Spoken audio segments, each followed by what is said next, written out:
Belcher here with my best doggy pal, Bosco. And today is Thursday, February the 11th, 2021. And I think today is going to be a great day. Now, I'm going to shuffle up to my little corner here. And today, we are going to meet another important African American in our history. This is Frederick Douglass, and he was born around the year 1818. And he was born a slave, and that's why we don't really have a good firm grasp on what year he was actually born. But through his early years, he was separated from all of his family. I can't imagine being separated from my mom and my dad and my brother and cousins, and he was separated from everybody. And he finally came to be owned by a family who sent him to work with another member of the family in Baltimore, Maryland. And the wife of the man that young Frederick Douglass was working for began to teach him the alphabet. He started learning his ABCs. And do you know what Frederick Douglass did next? He began to teach himself how to read and how to write. And then do you know what he did? He didn't stop there. Oh, no, no, no.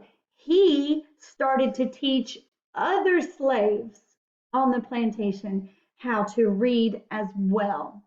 Now, when this was discovered by his owner, they transferred him to another plantation with a very aggressive man in charge. And it was not a good situation for Frederick Douglass.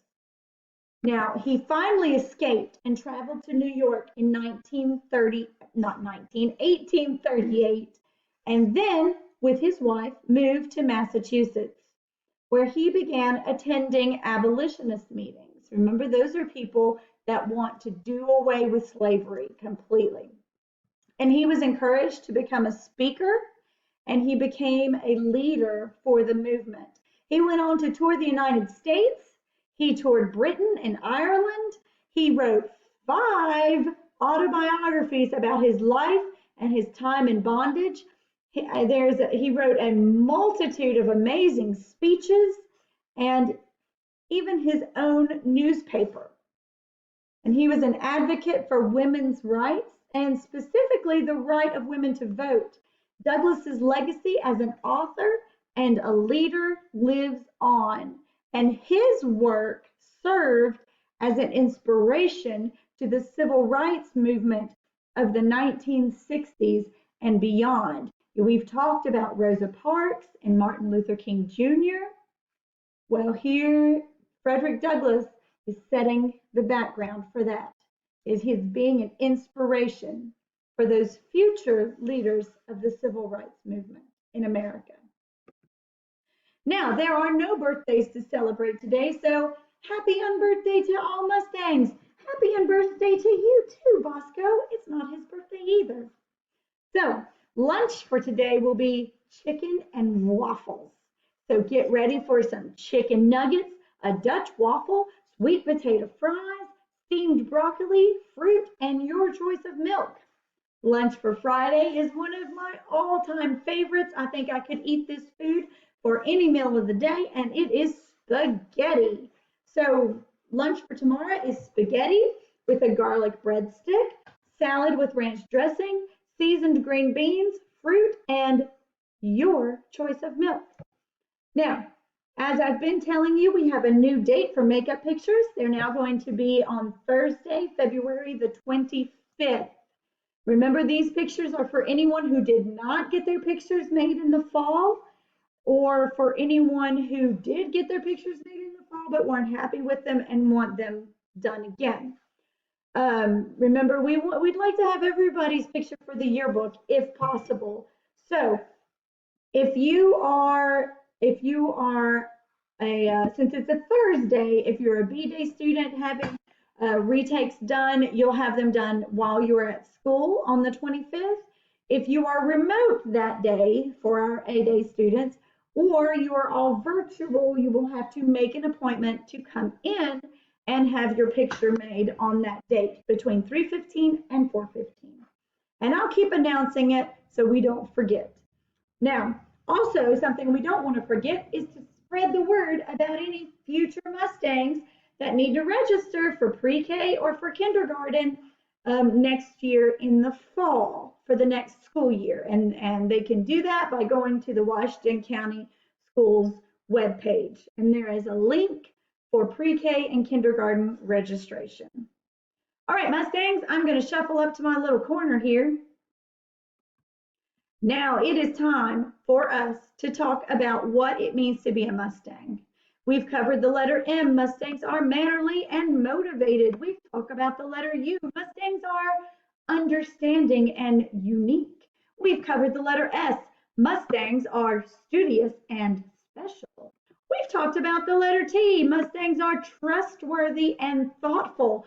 We've covered the letter A. Mustangs are appreciative and attentive.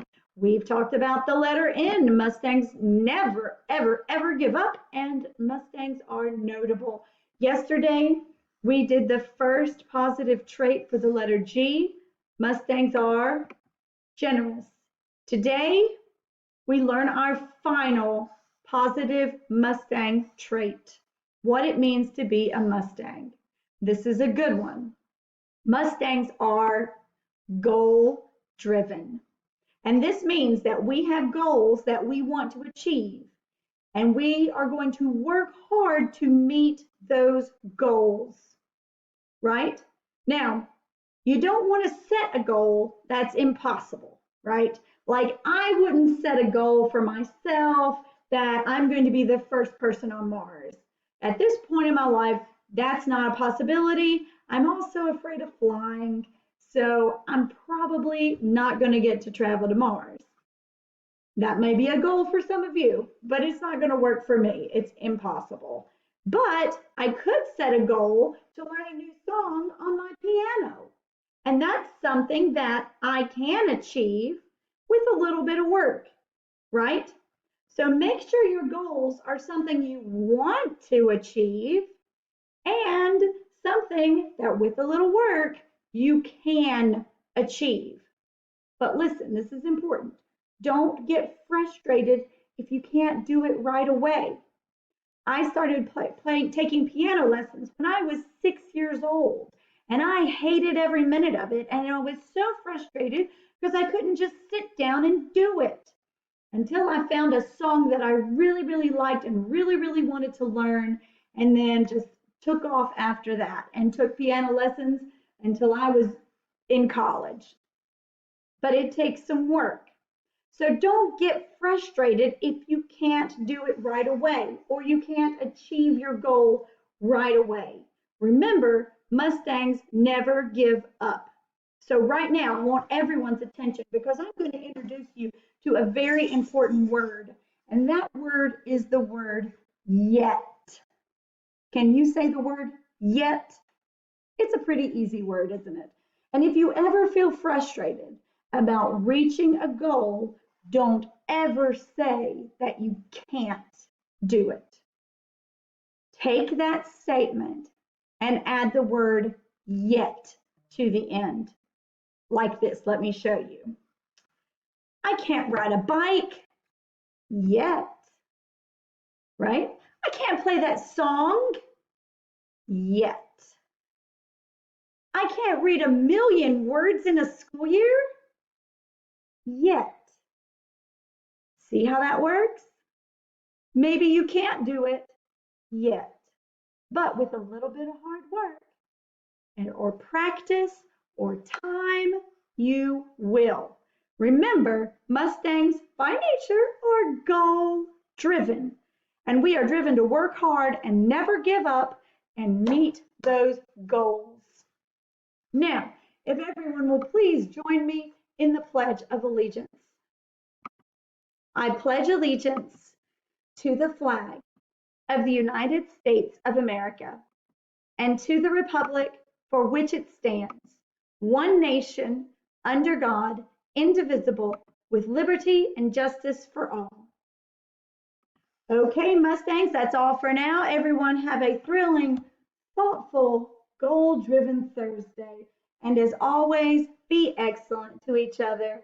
And we will see you next time.